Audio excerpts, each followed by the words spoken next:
Saya akan menjelaskan pengertian motivasi konsumen. Eh, Secara umum, eh, kata motivasi berasal dari bahasa Latin motif yang berarti dorongan, daya penggerak, atau kekuatan yang terdapat dalam diri organisasi yang menyebabkan organisasi berpindah atau berbuat. Kata ini diserap dalam bahasa Inggris, yaitu motivation, yang berarti pemberian motif,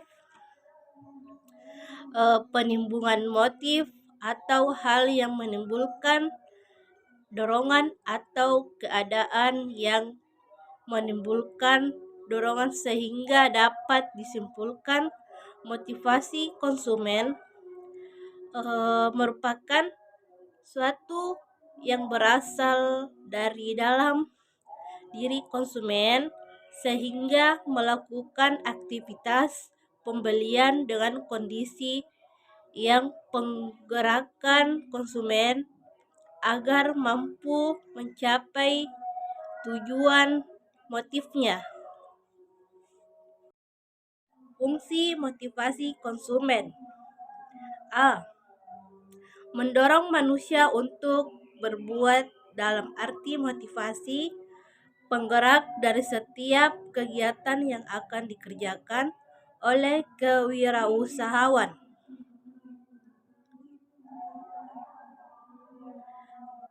B. Menentukan arah perbuatan sehingga motivasi dapat memberikan arahan dan kegiatan yang harus dikerjakan sesuai dengan rumusan tujuannya. C. Menyeleksi perbuatan yang harus dikerjakan yang serasi untuk mencapai tujuan, dengan menyisihkan perbuatan yang tidak bermanfaat bagi tujuan tersebut. Motivasi konsumen yang dilakukan oleh produsen sangat berkaitan erat dengan kepuasan konsumen. Untuk itu, seharusnya perusahaan selalu berusaha membangun kepuasan konsumen dengan berbagai kebutuhan dan tujuan di setiap konteks perilaku konsumen, sehingga mempunyai peranan penting karena motivasi timbul karena kebutuhan konsumen yang belum terpenuhi dan tujuan yang ingin dicapai belum dicapai. Kebutuhan menunjukkan kekurangan yang dialami seseorang di saat waktu-waktu tertentu.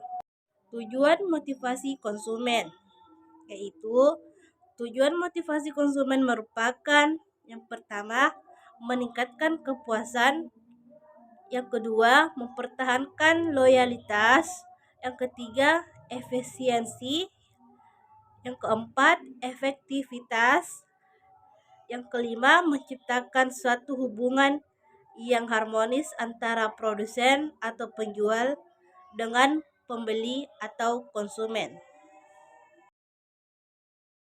Konsep studi motivasi konsumen. Agar pembelian motivasi terhadap konsumen berjalan dengan lancar, proses motivasi yang jelas harus ada, yakni sebagai berikut. Yang pertama, tujuan. Dalam hal ini, perusahaan harus dapat menentukan terlebih dahulu tujuan yang ingin dicapai, kemudian konsumen dimotivasi ke arah itu. Kemudian B, mengetahui kepentingan. Dalam hal ini, perubahan harus dapat mengetahui keinginan konsumen, tidak hanya dilihat dari kepentingan perusahaan. C, melakukan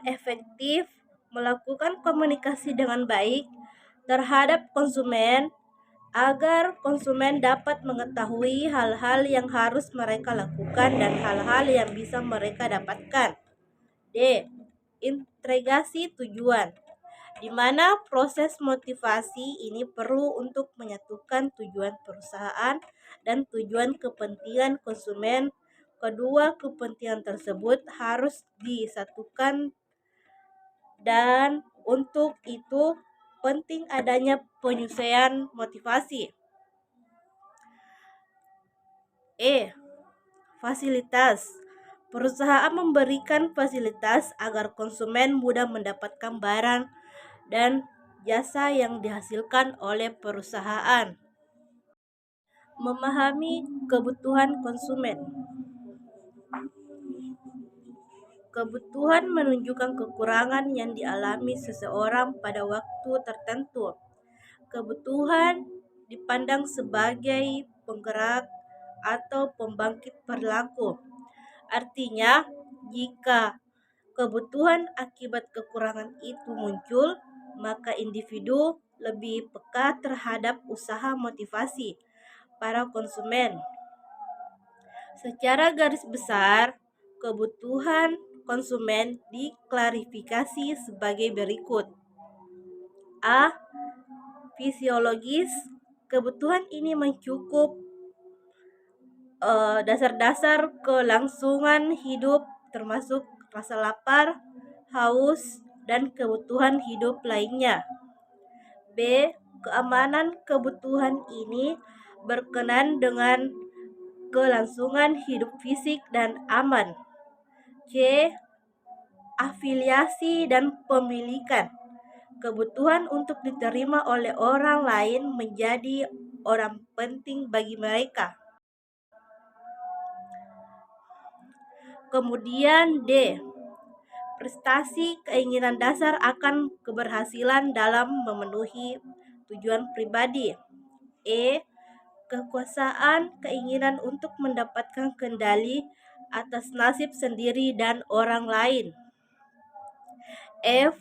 Mengekspresi diri, kebutuhan mengembangkan kebebasan dalam ekspresi diri dipandang oleh orang lain. Kemudian G. Urutan dan pengertian, keinginan untuk mencapai aktualisasi diri melalui pengetahuan, pengertian, sistematisasi, dan pembangunan sistem lain. H. Pencarian variasi, pemeliharaan tingkat kegairahan fisiologis dan stimulasi yang dipilih sering diekspresikan sebagai pencarian variasi. Kemudian yang terakhir, I. Atribusi, sebab akibat, estimasi atau atribusi sebab akibat dari kejadian dan tindakan.